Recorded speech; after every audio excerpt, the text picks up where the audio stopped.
The Bliss Business Podcast, the show about empathy, connection, and consciousness in business. Today's episode is brought to you by Zero Company, your paid search, social media, and programmatic ad experts. We were talking about paddleboarding and doing that in the South where there might be gators. I went out in a kayak once. I saw a couple of whales and I went out there. Oh, this is gonna be fun. I'm gonna go out and paddleboard with the whales. Thing is, when you're very low to the surface there and you don't know where the whales are coming up at, you start going, maybe this wasn't a good idea. But thankfully, there were also a couple dolphins tracking with them, so I kind of had a feel for it. But it was unnerving for a stretch until I spotted them come up. But we were kayaking once in Florida, and it was so cool. There were manatees underneath us, really nearby, and so we're feeling like the fullness of the experience. And this large manatee actually came up under my husband and son, and I can still see my son was maybe about 7 at the time, how wide-eyed. He went maybe 4 feet up in the air. Oh, wow. And then, they didn't tip. Everyone was fine, but it's seared forever in my memory. And so every now and then we'll say, Moses, you remember when you rode that manatee? And he was, I do. So yes, being low to the water can have danger. That's amazing. Welcome back to the Bliss Business Podcast, everyone. I'm Stephen Sakach, joined by Mike Liwski, and today we're diving into a topic that has become increasingly urgent for leaders everywhere, or at least it should be. And that's the role of empathy in leadership. So consider this. According to Businessolver State of Workplace Empathy Report, 92% of employees say empathy is undervalued, yet 76% of CEOs think the empathy at their workplace is at the right level. There's clearly a gap between what employees need and what leaders and organizations provide. And our guest today is an expert at closing that gap. Mike, introduce our guest today. Oh, I'm super excited for our conversation today, Stephen. So yes, with us today, we're honored to welcome Liesel Mindrebo Mertes. She's the founder of Handle with Care and a nationally recognized advocate for workplace empathy. She's an emotional wellness consultant who equips organizations to support their people through disruption, loss, and change. And Liesel's work is rooted as well in her personal experience, which hopefully we'll get a chance to delve into today. After losing her daughter unexpectedly, she realized how unprepared most organizations are to support people through that kind of a crisis. So since then, she's made it her mission to bring empathy into the center of the workplace culture. So Liesel, we are so glad to have you here with us. Welcome to our show. Thank you for having me. Liesel, most leaders, they want to support their people, I think, but many feel kind of unsure how to respond when someone is facing, that personal crisis. And last week we had Justin from bereave.io on, and he mentioned most companies have a sort of the random acts of bereavement, I think is how he described it. And why do you think empathy is so often missing from leadership training and development? Is sort of the missing piece we don't typically see in a lot of companies being addressed? I think there was a dominant paradigm that it's not like we had some golden age of the empathetic workplace, but it was talked about and expressed this way, keep work is for work and home is for home. And we don't train or equip leaders. I mean, the seed of the work that I do now was laid when I was in business school, and we'll probably talk more later, but our daughter, Mercy Joan, died. And it was both personally difficult, but also I was reflecting structurally. I mean, 2 years is a long time to give to an American MBA program. It's a lot of money. And the promise is that you're going to get everything you need to emerge ready to manage and lead people. And so I think there's a lack of awareness that is changing. I get to work now with MBA programs, but what I hear again and again is that people feel overwhelmed and under-equipped. And I love Justin and the team at Bereave. We've partnered with them. Definitely a use case is like when someone dies, where they kind of that sweet spot that Bereave exists within. I also like talking more broadly about disruptive life events, which are broader than just putting someone in the ground. And I feel like even as I say that, probably listeners have something that comes to mind. And again, this is another area where so many people feel out of their depth, and they tend to think of empathy and care as a personality trait. That's the other thing that gets in the way. Like maybe Michael is fantastic and Steven is rubbish at it, but he's so good at selling, so we just give him a pass, instead of thinking about it as a skills-based competency, which really can flip the script on accessibility and have people lean in a little bit more. Yeah, I like that approach. Thinking about it as skills based. When you brought up business school, I think about my son. He said it was the second day on when they were going through handshakes at business school and discussing that. He's like, I'm done. I'm out. Yeah. It was so dry. There was no talk of empathy or anything in there. He was just like, I'm changing my major. But oh, you did. What did he end up majoring in? He's now in urban forestry. So he went yeah. natural I think that resources. could have a lot of heart forward people. I love that. Yeah, and he's working for the city, helping all the trees in the city as a certified arborist. So that's beautiful. Totally different path for him. Yes. Well, and as it's the mission of both the work I do and of this podcast, it's not in opposition to actually the goals of the business. You quoted Businessolver. They have done great work year over year gathering data. And just a couple of years ago, it was 82% of respondents said that they would switch jobs for increased empathy, and 76% directly tied the presence or absence of empathy to their productivity. And it's not just Businessolver, it's Harvard Business Review, it's Forbes. The data actually makes a really compelling business case, as I know you guys know.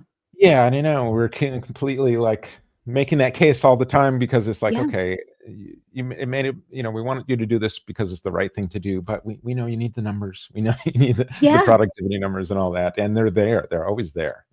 You could pretty much look up probably empathy in some part of your job and look for some data that will back up some type of empathetic approach to it, whatever you're out there doing.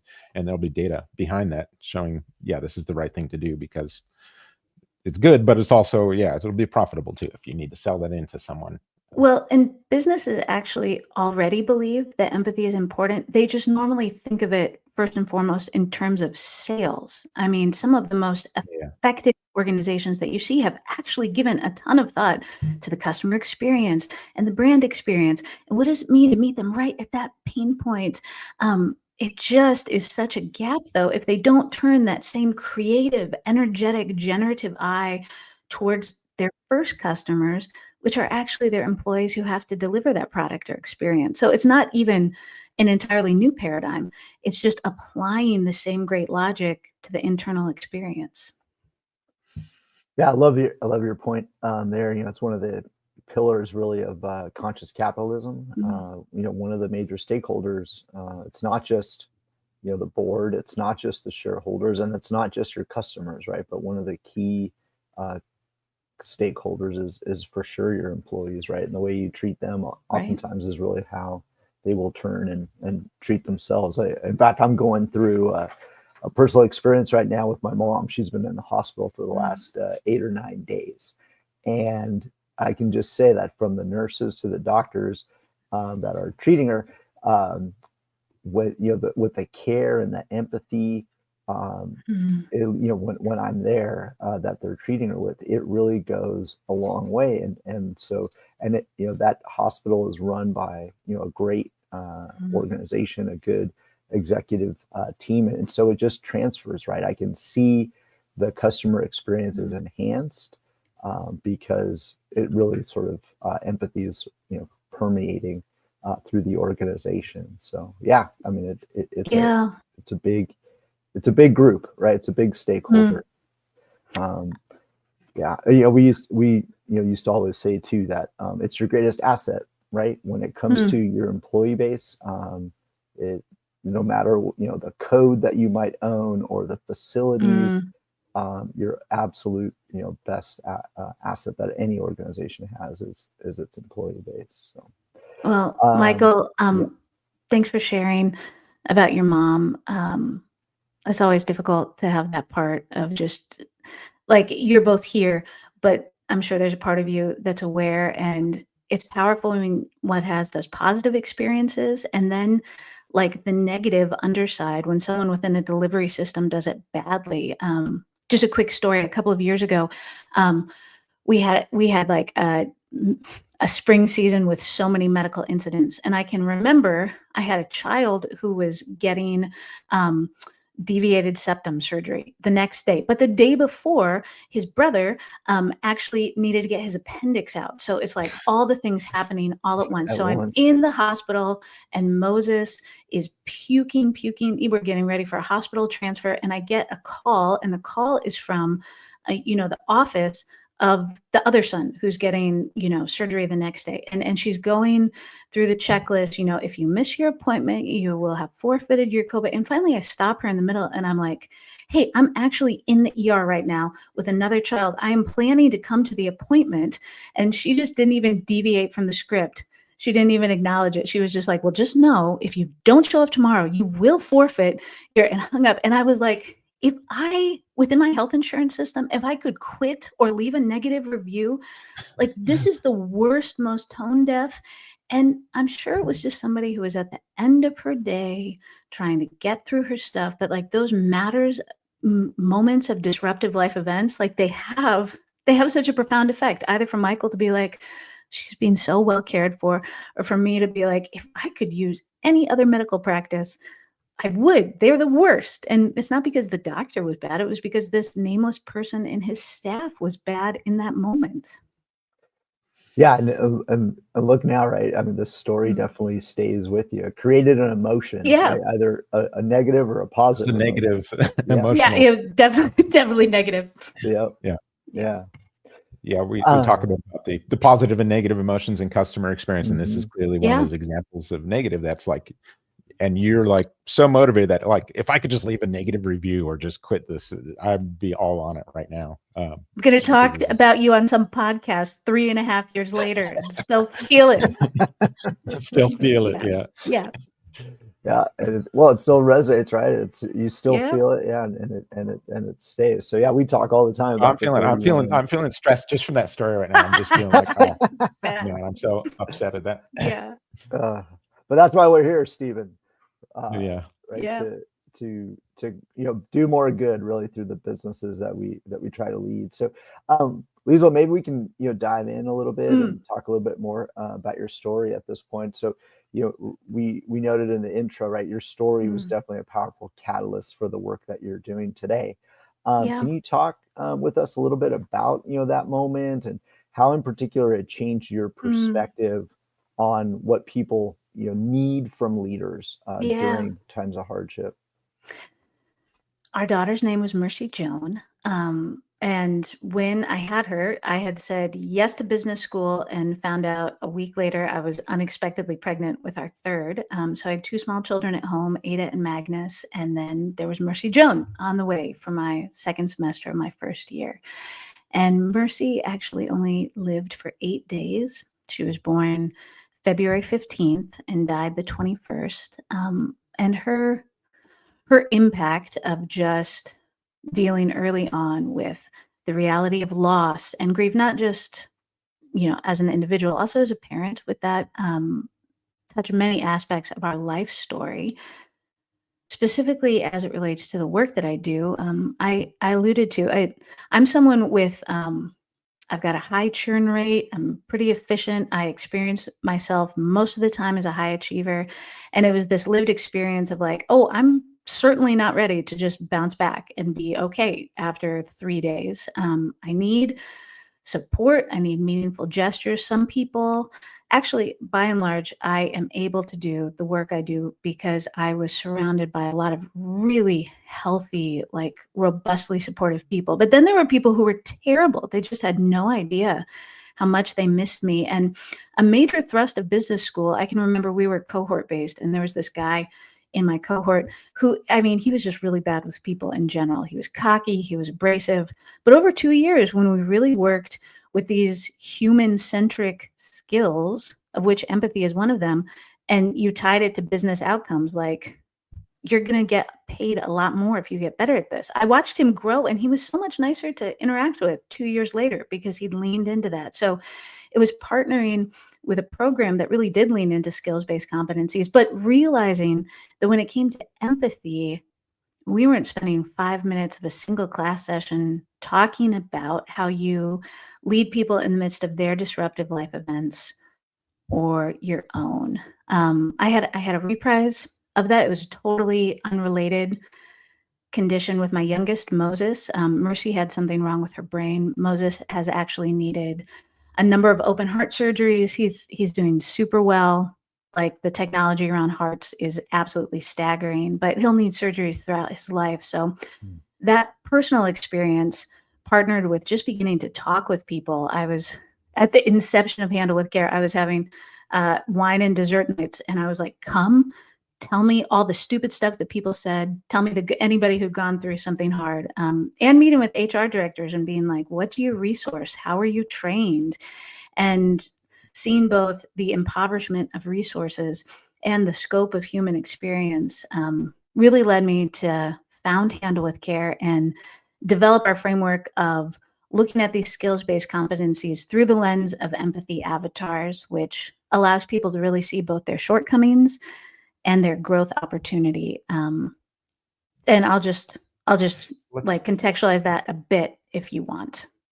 Yeah, I was thinking, I mean, it seems like there's so many consistent, work-related problems that are going to pop up, that we'd have more systems in place to this. Yeah. And you kind of alluded to some systems here. What are some practices that you use or organizations use that you teach that make empathy more than just a buzzword, that it's, really becomes embedded in their DNA? Yeah.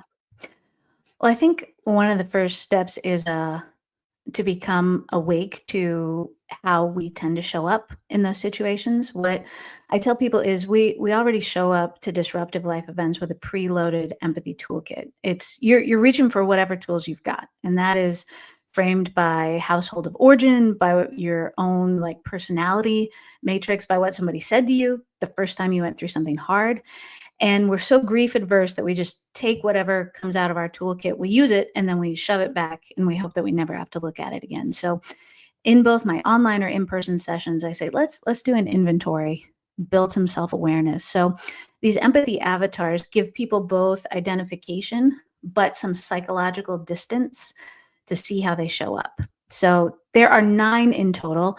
A few of them are like, you might be a fix-it Frank or a fix-it Francine. You're always like, well, have you tried this? Or what about that? Just treating someone like a problem to be solved. Or a commiserating Candace, where you're like, oh my gosh, my aunt went through something like that just last month, and I know exactly how you feel. Or a buck up Bobby. And even, we'll do role playing, and people are able to see themselves and their personal growth path in a way that lets them not feel personally attacked. So they can begin to see that. And then there are just some really practical procedural things that I help people put into place. Even calendaring for empathy. Anything that matters to us shows up in our calendar. Teaching people how to plan their check-ins, how to plan around major holidays, certain ways of checking in that are more helpful than others. So those are some of the things that we do. I like that you were talking about like calendar empathy. Like, yeah, talk about that a little bit more. Well, with a caveat, sometimes people think like, oh, if I have to put it in my calendar, it's not genuine. Whereas I would say, actually planning for empathy doesn't reduce it, it elevates it. We are all, anyone who is, probably digitally tuning into this, you're busy, you have a full calendar, you have to put in your children's sports schedules and the musicals and all the things you show up for. You can have really good intentions, and chances are you're going to forget, and care really matters. So let's say that there's someone on your team, Michael, who has to put their parent in memory care. As you're here in the moment, that's probably a big deal for them. It's probably taking up some bandwidth. Check in the first day, week, and month. Those are not magic time horizons. They will keep you honest, though. So check in that first day. Hey, how did it go? Is there anything you want to talk about? Do we need to talk about any deliverables? I'm here. And then just drop that same day a note in your calendar. A week later, check in with Julie about memory care. A month later, check in with Julie. And it just levels up your intention. That same calendaring in the US calendar, Mother's Day, Father's Day, Thanksgiving, Christmas, if you'd had anything go sideways in your life, maybe it's the first year after your divorce or after a parent dies, and you just know that someone's going through that. When you hear about it, just drop a note. I abbreviate it RO a couple of days before, and I keep a running note in my calendar throughout the year with both employees and also clients. I mean, that is much more meaningful than like whatever piece of swag you're sending out to remember what has gone on in their year and reach out. Yeah, I love that. It's just kind of making space for connection, really. It's just, hey, I'm so busy, my head's down all the time, and I just want to make sure I reserve some time and space for really what's important. What have you found? Yeah, I was just going to say, in terms of your, the thought even behind Bliss, right? Build love into a scalable system. Yeah. I was going to say it's a way to remain empathetic, to show love, but systematizing it, and so it's not some sort of random act. We just want to keep asking that question, like, what's the loving thing to do in this situation? What's the loving thing to do in this situation? And it could be all kinds of different situations that you ask that question, and you're able to kind of systemize something like that to where it just doesn't become that, like we said, the random act of, kindness, or the random act of. Yeah. And it's so many of the patchwork of care that exists within organizations is based on a couple of people who are really great at expressing care. And those people are fantastic. We just want to leave. Yeah, if they leave, you're left in this, this, situation where you no longer have that. And that's a huge problem. And it's like, right. If they could really systemize what they're doing and help everyone along in that way, I mean, this is their superpower, help the whole organization so that when they do leave, they've left their mark, they've left their legacy. Right. And everyone still feels it, and they've kind of had this ripple effect on the rest of the company. Right. Democratizing the skill set of empathy is language that I really like to use. How do we not just make it a Carol in sales or an HR thing? There's a question I ask in every pre-session survey that I've done for the last 5 to 6 years, and it goes something like, if you're going through something hard, who do you want to receive care from? Your manager, your teammate, a direct report, family, friends, HR. And HR has never broken, I think, like the highest number across industries over 5 years was 12% of people said, I would really like to talk with HR. They're really great. And it's not a slam to HR people. It just shows that people primarily want care from their teammates and their managers. And it's so often something that they feel overwhelmed and under-equipped by being able to give. All right, we've got a couple audience questions here, and let's go ahead and bring one of those up. This is Tulio, our producer. He's Dinesh. He says, we often speak about empathy in relationship to leaders, showing it to employees or customers, but is enough being done to support leaders who are also human and often struggle in silence? How do you go about creating a bi-directional empathy in companies?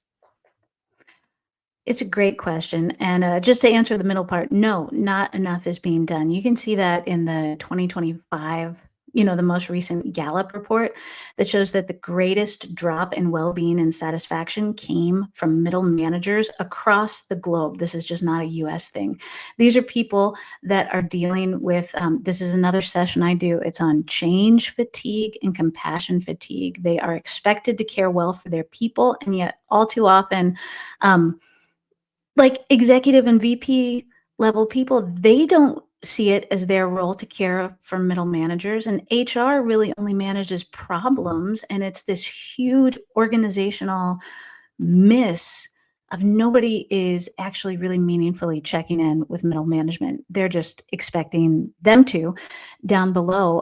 And it is also lonely at the top, with the caveat that especially like the realities of a power dynamic are real, and it can ring kind of hollow in a season of layoffs or increased work for a middle manager to be like, I'm hurting too, guys, like care for me. Although that is true, but really building a more robust support system for those middle managers. And also, this is a move. I don't want that just to be like HR hires people like me a lot. And that could be a continuous, like we're always hiring these external people to come in and do it. I really want to see more buy-in from those executive level and VP people to say this too should be part of your job of actually taking some stewardship for that level down below you, so they can have a vision of where they're moving in the organization, so they can feel investment, so there's not just a disconnect. So it will be the question. The most. I think they need it the most. They do. And there's just not enough HR bandwidth to be able to really meet that need. So it is a very of the moment question. The numbers and the press of both our economic realities and how we've scaffolded all of these structures are going to make that even more of a question over the next 1 to 3 years. Yeah. All right. We've got one more question from our audience here. How can a manager practice empathy without feeling like they're being too soft or losing authority? That's a good question. And not to answer it with just like a catchphrase. But oftentimes the way that I hear that phrase is, if we have empathy, are we going to lose accountability? Like it seems very binary to people. It's one or the other. And I would say that actually the best accountability does come with empathy that is there. If you are asking that question, you probably I find that in the sessions I do, a very rough breakout is there's two types of people. There's one group of people that they have never thought that empathy has a place in the workplace, and they really need to expand their imagination to be like, you probably could do a little bit more. And then there's another group of people that are like, the empathy that I give every day is killing me. I am so exhausted. And one of like a conceptual way that is sometimes helpful to people in sessions, I use that phrase of like, we arrive with an empathy toolkit on the scene. And when I'm in session, I build that out a little bit more, because managers also need to have a sense of how they should show up and how they should not. And how they should not, I use the framework of a first responder in the physical realm. Like if somebody gets injured, a first responder shows up and their goal is to stabilize someone to whatever next level of care they need. First responder, not an orthopedic surgeon, not an anesthesiologist, not even a rehabilitative specialist or an ambulance driver. Somebody might need all of that and more. But what a first responder does is they stabilize someone to whatever next level of care they might need. Same way, being too soft or squishy, you shouldn't actually be somebody's AA group leader or their prescriber or their rabbi or their counselor or their imam. Like they might need all of that and more. You should have basic tools in your toolkit to stabilize someone to their next level of care. And that might mean in some moments that you say, I really appreciate that you're sharing this with me. This really is beyond my capacity to be able to help. I'm feeling out of my depth. I have some great resources that we can point you towards. Would you like some of those to be able to make that pivot, that acknowledgement, like you're beyond my toolkit right now? That doesn't mean that I can't be helpful, but here are the ways I can be helpful. I think of that first responder. It's often like you have a bunch of first responders and they're also the last responder in a lot of companies, right? Where it's just like, you don't escalate it to, that this could be a long-term sort of thing. You're just often just the first and last responder, it feels like in some And ways. as a meaningful turn of phrase, I was once the keynote speaker at the International Conference of Independent Funeral Home owners, which is about as niche as you might imagine the world over. But especially during COVID, that's what they called themselves. They were final responders, people in that industry. And I thought that was I was like, that's a memorable turn of phrase, the final responders. Yeah, that's interesting. Well, let's dive into purpose a little bit here. How do you see empathy connecting to companies' larger purposes? Yeah, well, I mean, we touched on it a little bit. Empathy as a skill set is already present in organizations. It's helping them sell products. It's helping them connect with customer needs.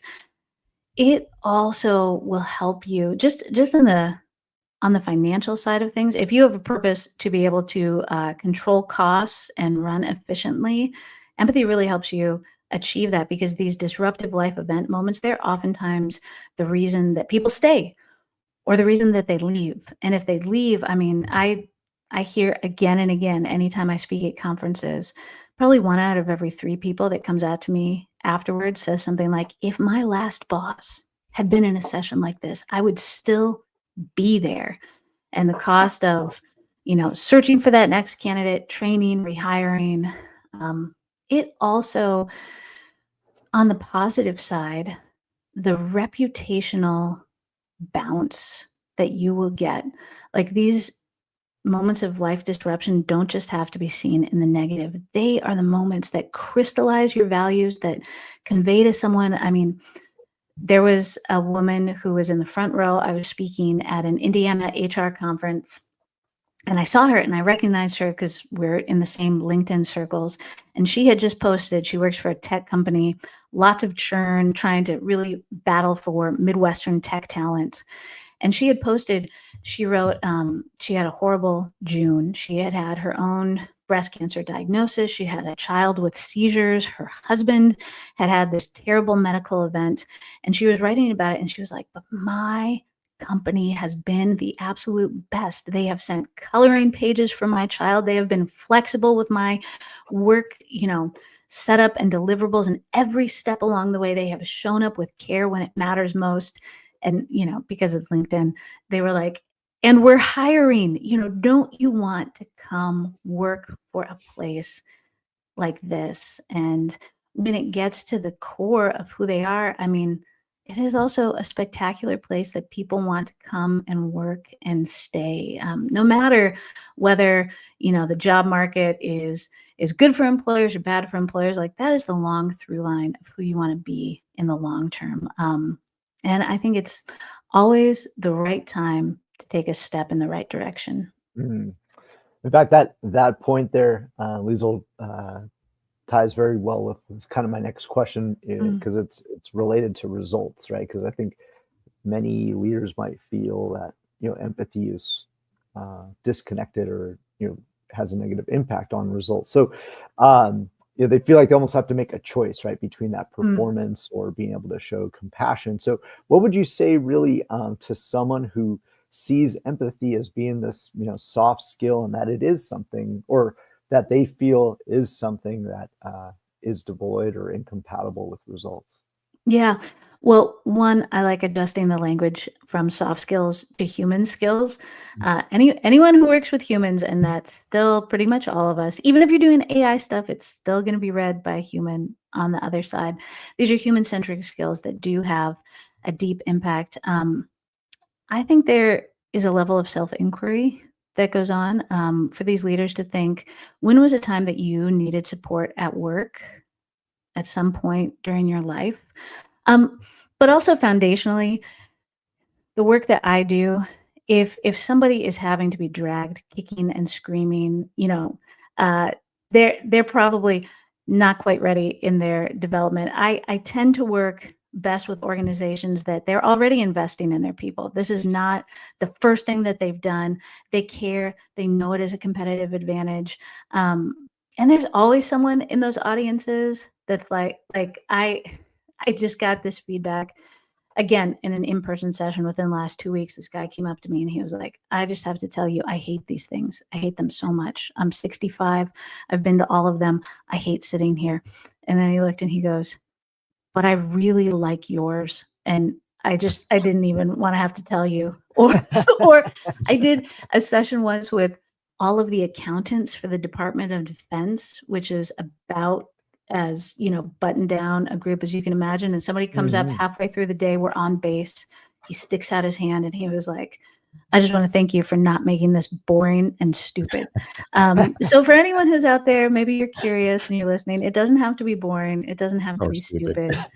And, it probably, one last thing, just the demographic numbers, especially as we have baby boomers who are going to be aging out of the workforce and having all kinds of disruptive health events, and their kids are working for you, man, like this is going to be even more of a top of mind issue over the next 5 to 10 years. How flexible are you? How accommodating? How human? The demographics are showing it's really going to matter.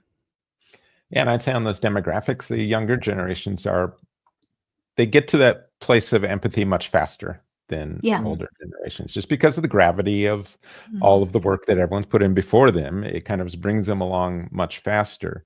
And so they're going to be this very empathetic oriented generations that are coming up. And so if you aren't talking about this stuff or dealing with this stuff, your company's just not going to resonate with them anymore. That's right.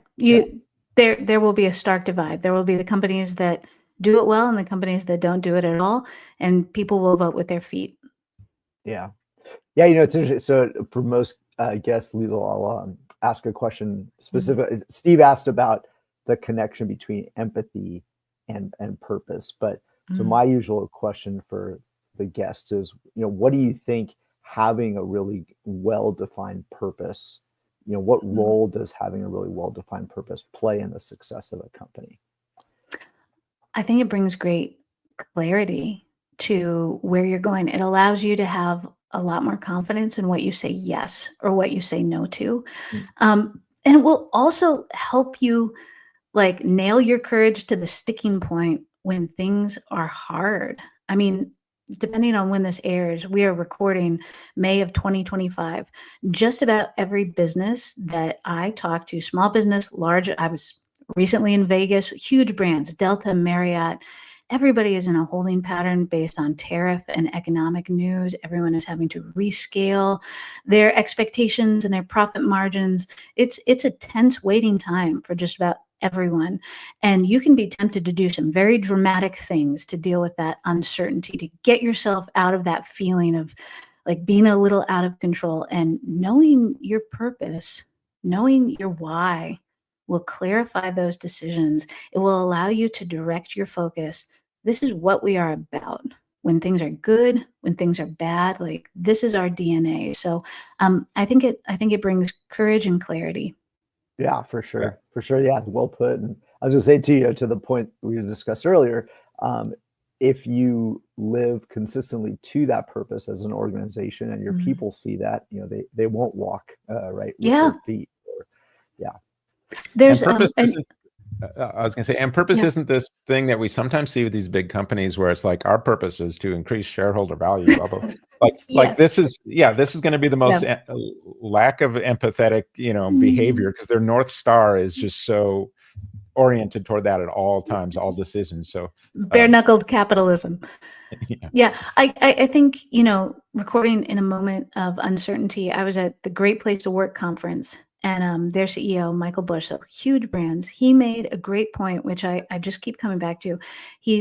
When everything else is uncertain, when people are looking for something stable, because they don't know, the news cycle is rough and they're wondering, if your workplace can be a place that actually embodies trust and stability, what that communicates to people, their eagerness to be at work, their desire to stay. I mean, there's tremendous opportunity right now. There is tremendous uncertainty, but for those places that know their purpose and work diligently to live into it, these are unforgettable moments of impact where you establish this is who we are, and it has a profound effect. So, Liesel, a question I always ask our guests, or at least in some form, is what role does love play in business? I love this because I've added a slide to my slide deck recently, because I go through, why does empathy matter at work, the economic reasons, the brain science, how it, and I close that opening section with one that just says love, because the reality is, we're talking tactics, we're talking Businessolver reports, but there is a deeper spiritual, social, animating reason that everybody needs to ask themselves about why, beyond the economics, would I want to do this? And for me, purpose, personally, that answer is love. I feel that is what I am called to as a spiritual and social being in the world, to be able to love even when it is hard. And the reason I say that is because there will come moments where you are really tired and you actually don't want to be empathetic and you don't care anymore. And that person is so annoying and you have 12 of the other things to do and you didn't sleep well last night. And you're still like, have that invitation of like, do I want to show up? And those are the moments where that deeper why for people really needs to kick in, to say, even if this is still who I choose to be. So I think it's the right question. I think it is the foundational question.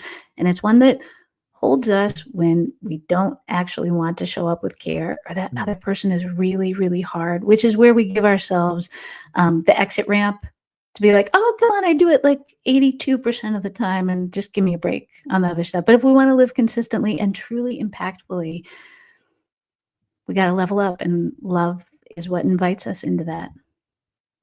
I love that you said that it's the foundational question, because I do think it is. And, after studying consciousness for, decades and everything, I'm not just saying this because it sounds nice, but I do think it's the gravity of where we're all headed, because it's this foundational element to what we are as humans.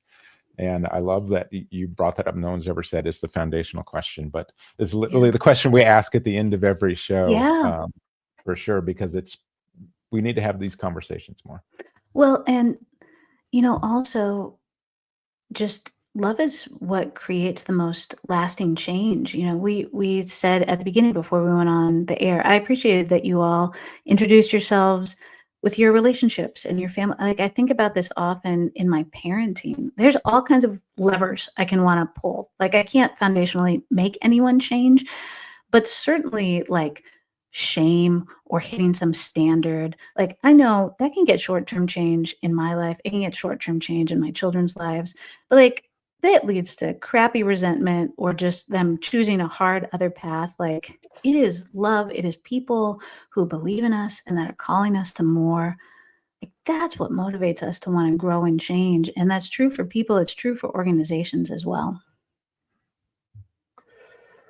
Well, what an amazing show, Liesel, that this has been. We're going to have to continue this conversation, I'm sure, at another episode down the road. Thank you. For one, I want to acknowledge very deeply for sharing your story, without a doubt. And, I think we were, touched by that, and we can see really how, motivating that can be, right? If someone really applies that energy in a way. So thank you for that. The insights as well that you shared. Now, for those in our audience that do want to learn more and actually bring empathy into their organization, where should they go to do that or to learn more about you? Well, my website is a great place to go. It's my name, lieselmindrebo.com. Just as you are navigating that, a really cool tool that we just put up in the last couple of months is we have a free like intake quiz. It takes maybe 5-6 minutes, but you can self-determine your empathy avatar, that language of how you show up, and get some just initial tips. You can also find information about all the things that we do, whether that is our next in-person event, which is in the Indianapolis area on August 26th in 2025. We have online training options. Some of my favorite things to do are to speak either at conferences or come into companies and facilitate on change fatigue or human-centric skills. So all the information is there. Thank you, Liesel, and thank you to our listeners for being with us today. If this episode helped you think differently about leadership and the power of empathy, be sure to subscribe, leave a review, and share this with someone who needs to hear it if you can. And we'll see you next time on the Bliss Business Podcast. See you, everybody.